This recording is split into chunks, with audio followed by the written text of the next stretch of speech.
Today in the Chokeslam Wrestling Report, we're going to be talking about NXT stars holding TNA gold, which I don't really understand.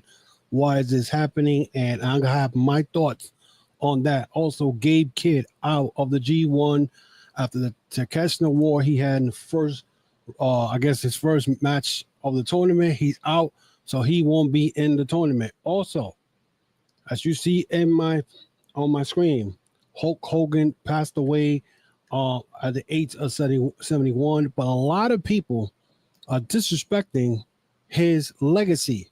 We'll be talking about that and much more on the Chokeslam Wrestling Report. This is the moment we've all been waiting for the thousands in attendance and the millions watching around the world. Ladies and gentlemen, let's get ready to rumble!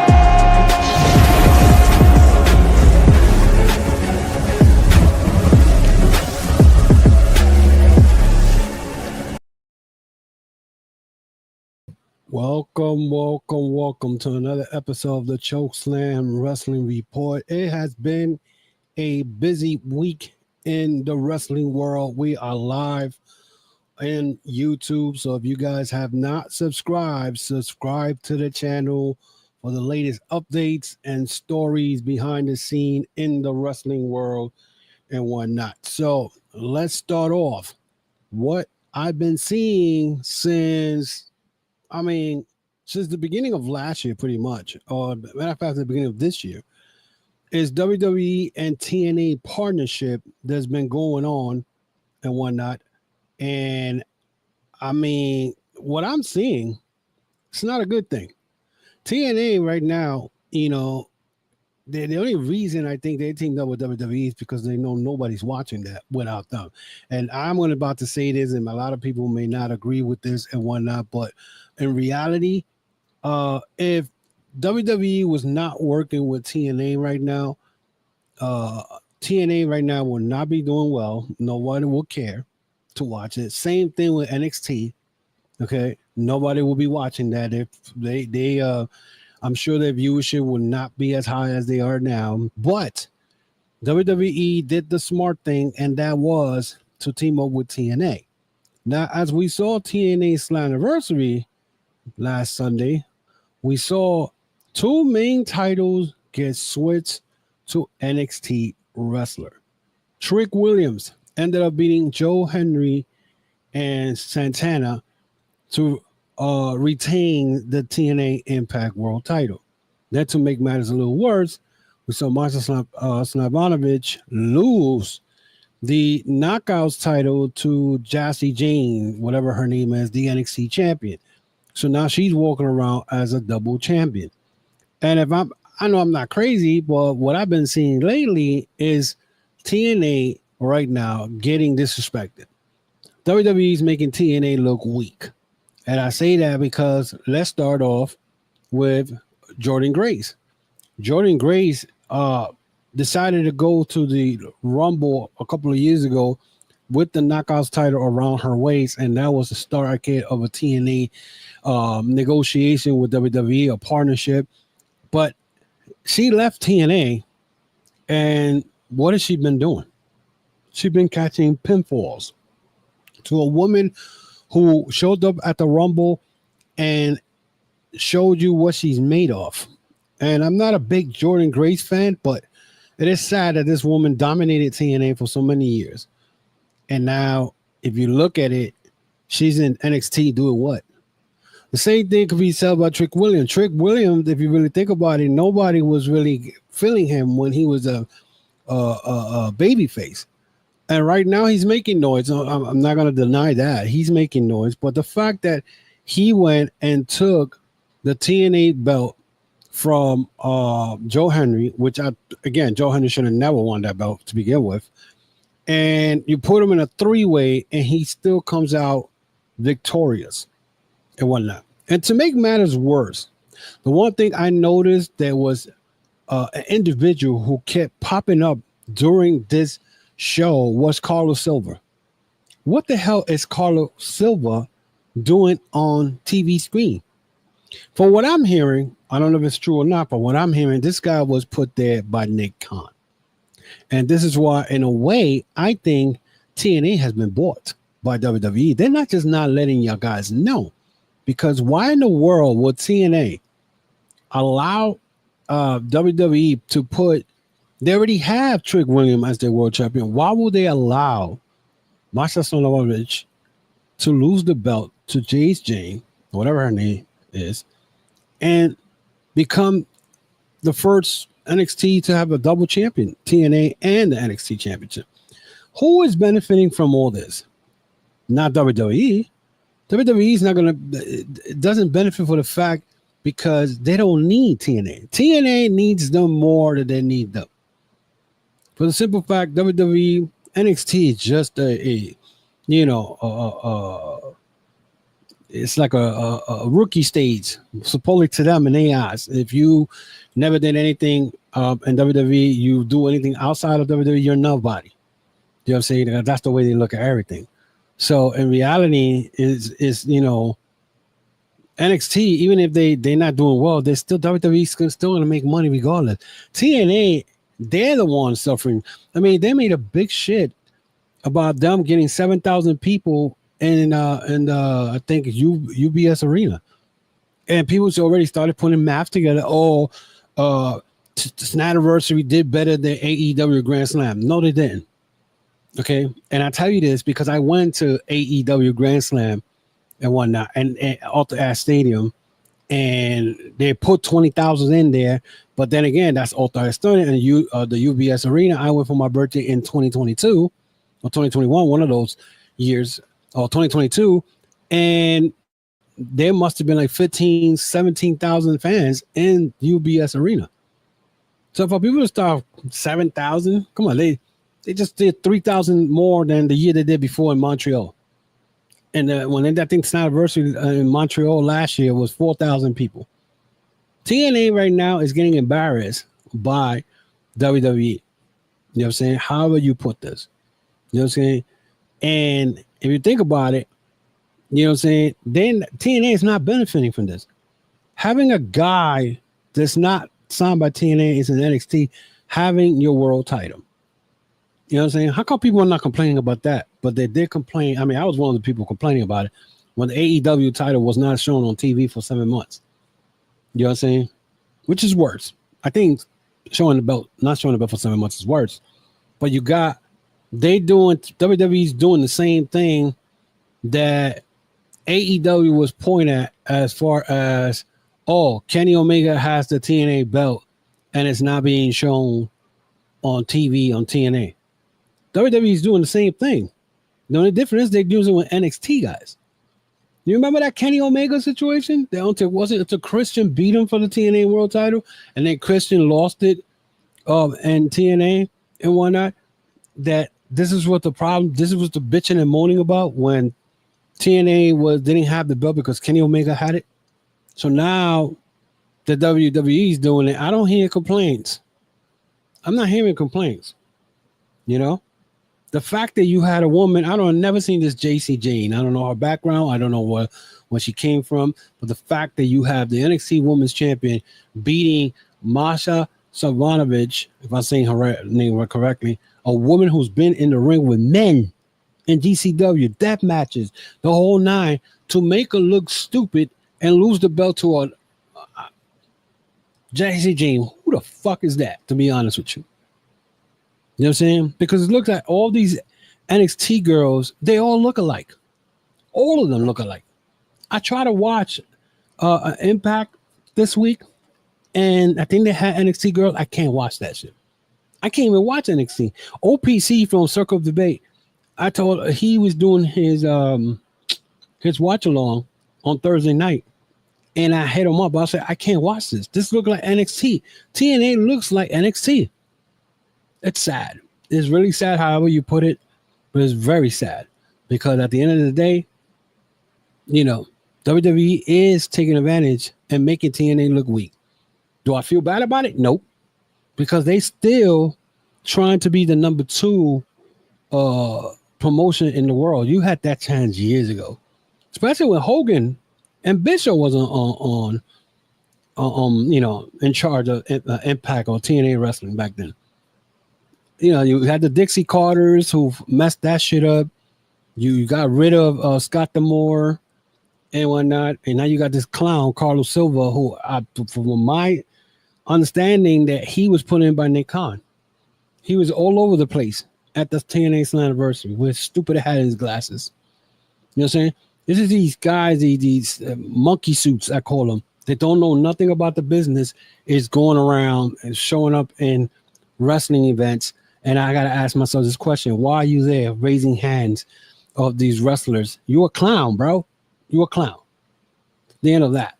So let's move on to New Japan Pro Wrestling. And as you guys know, I don't know if you guys know, but Gabe Kidd is out of the G1 Climax after his match with Konosuke Takeshita.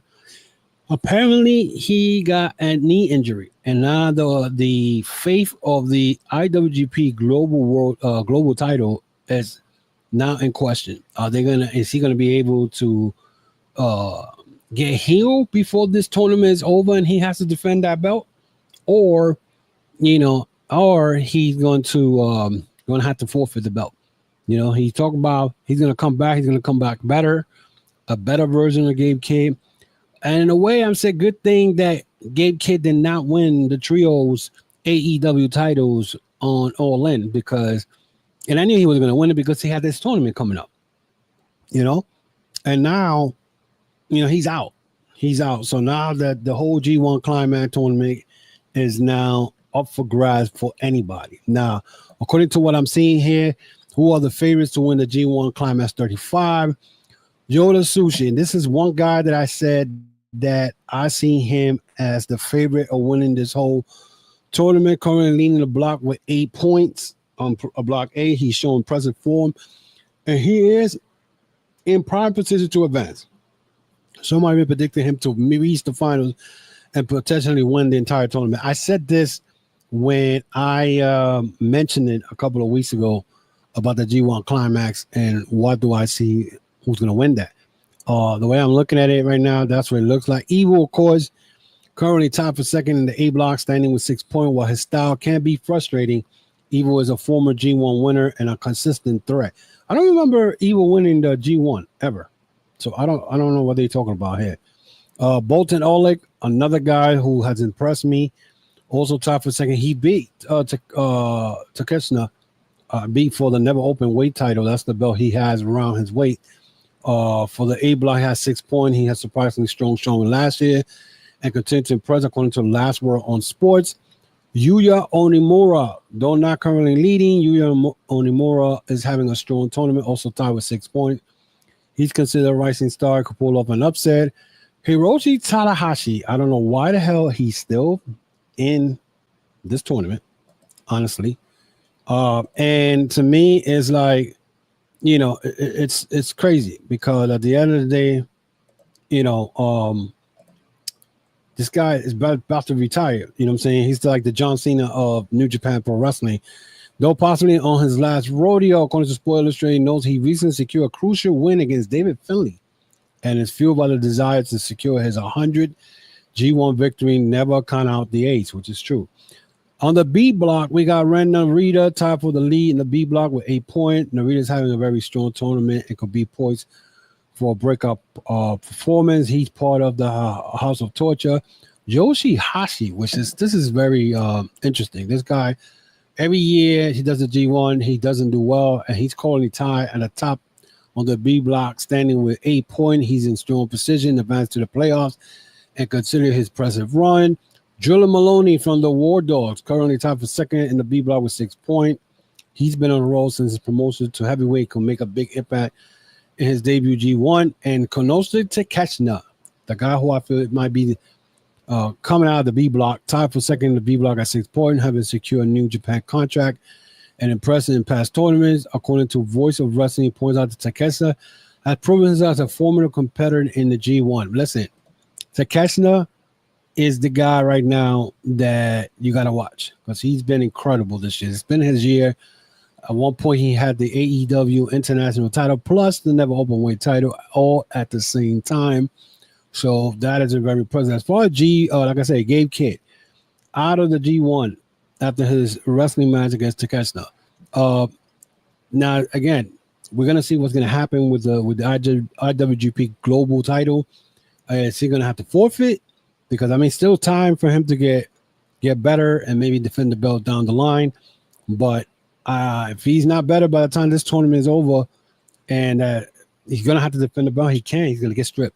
He's gonna get stripped for the IWGP Global title, which will be sad, but it happens in Japan. I mean, Japan is a whole different ball game compared to the States. This guy's wrestles that, the strong style, you're gonna get hurt, especially in the G1. It's not the first time we've seen this. A couple of years ago, Zack Sabre Jr. Hurt Naito and hurt his knee, took him out of the whole tournament, and he was out for the whole tournament. He was out for a while too. So once you get hurt, and especially when it comes to knees, it's not a good look. Let's go now talk about the fans disrespecting Hulk Hogan. Now, Hulk Hogan, he passed away this past week at an age of 71. Now, a lot of people are now using the racism part before he passed away and what pretty much haunted him for the last 10 years. The whole N-word recording that he got caught. And the crazy shit is that he died on the 10-year anniversary of that recording being, printed out there, shown out there. And everybody's, you got people talking about he's a racist. I was one of them saying he was a racist. So, but it still doesn't stop the fact that this man, without his entertainment and whatever he did in the business, he did it twice. He did it back in 1984, January 23rd, 1984. That's when Hulkamania was born. And then he did it again in 1996 when the NWO was formed. So this man did everything in the business. And what people are not separating is the personal part, the Terry Bollea and the Hulk Hogan. Yeah, Terry Bollea maybe had been a racist, or he was a racist, or he is a racist, whatever, or he was a racist because he's no longer with us.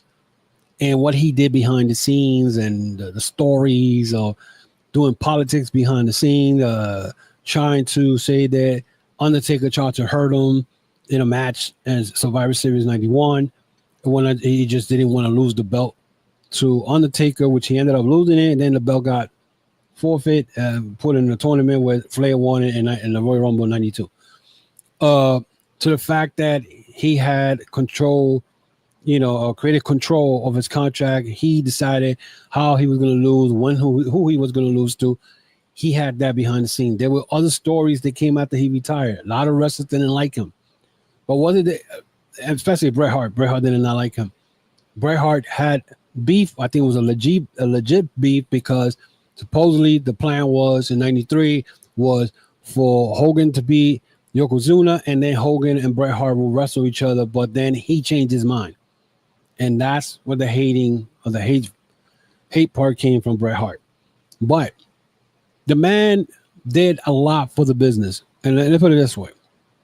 As crazy as it sounds, many of you podcasters who do wrestling right now, if it wasn't for Hulk Hogan, you will not have a wrestling podcast. I don't care what anybody says. Oh, I would have had a podcast anyway. You don't even know what wrestling would have been right now. You wouldn't know at all. You know what I'm saying? You wouldn't know if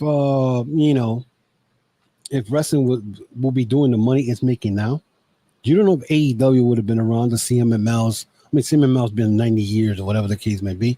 But the TNAs, all these other wrestling promotions, GCW, all this, you don't know if they would have been around. It wouldn't have been around. Hogan changed the whole the landscape of wrestling. Once he won that world title from the Iron Sheik on that Monday night, January 23rd, 1984, that changed the course of history. The same thing could be said on July 1996 at Bash at the Beach.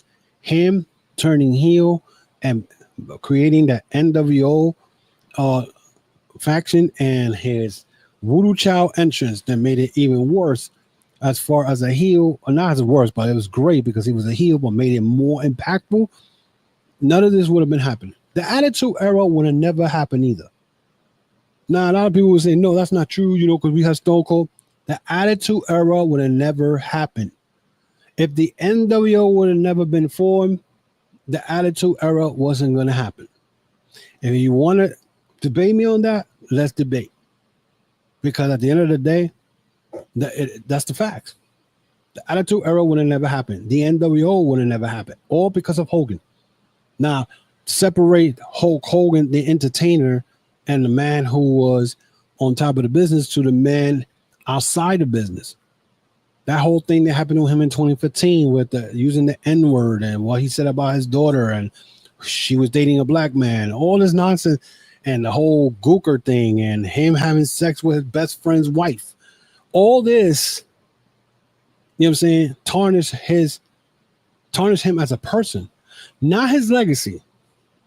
It's a different, because regardless of what you want to say, oh, he was a racist, he was this, his legacy in the wrestling business will never be tarnished. Because there's stuff I see right now when I was a kid to I see now, and especially that Voodoo Child entry when Triple H was out, he was ready to wrestle Triple H, and they were about to go for it for the world title.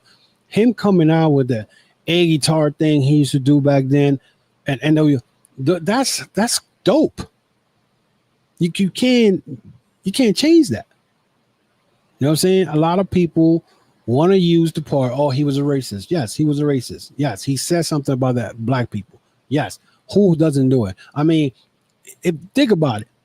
Maybe a lot of black wrestlers have not said anything, but Devon Dudley came and said, everybody has done a mistake in their life, including being racist. According to him, he said Hulk Hogan approached them and apologized to Devon Dudley, in which Devon Dudley said he didn't have to. He didn't have to apologize. He didn't have to. So, but he did. So, I mean, I was one of those people who kept calling him a racist, a bigot, because, I mean, he was doing stupid stuff and lying at the same time. But that's Terry Bollea. That's not Hulk Hogan. Whatever he was doing outside of the business, it's bad. He brought that to himself, because when he showed up at LA in Netflix and he got booed out of the building, he brought that to himself, because he kept lying. He kept making a story. He kept talking about how he did this, and nothing was on point with him. He was trying to get that, recognition. You know what I'm saying? He was still looking for clickbait. He was trying to get that attention. Look what he created, a freestyle American wrestling. I mean, that's not going to last long. That wasn't going to go anywhere, even though they're still going to do it, but that's not going to go anywhere. Nobody's going to care to watch that. No one. What's every bitch going to do now? You know what I'm saying? Because he rode Hulk Hogan's coattail for many years. Now what? What are you going to do? You know what I'm saying? But Hulk Hogan, again, was someone that I used to love, was a big time fan favorite. Right? Before he even became Hulkamania, he was known as the Incredible Hulk Hogan, and that is why Marvel pretty much hit him up with a copyright fee, and that's how I met him, because I used to work in Marvel in 2005. I met him in 2004, like 3 days after I started with Marvel, and then he showed up at my office. Then a year later, I took a picture with him. Now, he was one of the first wrestlers that I ever took a picture with. And then I took another one with, Johnny TV or Johnny, whatever his name, Johnny Impact, whatever his name is now. You know what I'm saying? Johnny Morrison, whatever his name is. Okay, but Hogan was the first one I ever took a picture with. You know what I'm saying? And I was delighted, because he's somebody who I follow since 1978, all the way to the NWO, and then, that's something. As a wrestling fan, I loved it. I was able to meet Hulk Hogan, and that's something I will never forget. You know what I'm saying? But people still not separating Hulk Hogan and Terry Bollea, two different people. Not two different people. It's the same person, but two different things. Whatever he did outside of wrestling, that's what tarnished him. What he did in wrestling, the business, there's no way it's gonna get tarnished. That man did so much for the business, and no one can say anything else. So with that, guys, that is it for me today. If you guys want to follow me, there you go. You see it right there. You follow me on Facebook, Instagram, the X, on YouTube. Let me know what you guys think of this episode. Give me your thoughts. Give me your, what do you think about this whole NXT stars holding on TNA gold? I mean, do you think WWE is making them look weak by taking their belts? Do you think WWE already bought TNA and they're keeping it on the down low? What about Gabe Kidd out of the G1 Climax? Who you think is going to win the G1 Climax if you follow New Japan Pro Wrestling? Let me know. Also, what do you think about the fans disrespecting Hulk Hogan? You know what I'm saying? I think, the man deserves his flowers and being honored as one of the icons in wrestling. So with that, also, guys, don't forget to try to get a t-shirt or hats or hoodies at tcwr.veryimpressive.com. That's tcwr.veryimpressive.com. We got shirts, we got hats, we got hoodies, we got different type of shirts. You guys can check it out. Also, guys, if you have not subscribed to the channel for wrestling news and updates, hit the notification bell for new uploads and hit that thumbs up and whatnot. Let us know what you think and whatnot. Let us know what we can provide for y'all. Also, as far as questions, whatever, if you guys want to hit me with questions in the comments, I'll answer back, whatever you guys need me to do. So again, I want to thank everybody who supported the podcast. We are trying to get to 500 subscribers, guys. We're close to the goal. We need 42 more subscribers and whatnot. Hit that thumbs up. That will definitely help my channel and whatnot. And again, share it with your friends, you know what I'm saying? And again, we'll see next week. I'll see if there's anything going on important as far as, Tuesday. Usually I do like a little 15-minute video of the latest whatever, like I did this week with the Hulk Hogan. Check out that Hulk Hogan video that I did on, I believe it was Thursday. We'll talk about his legacy and what I thought about him and all that. So until then, guys, be safe. I'll see you guys next week with more of the Chokeslam Wrestling Report.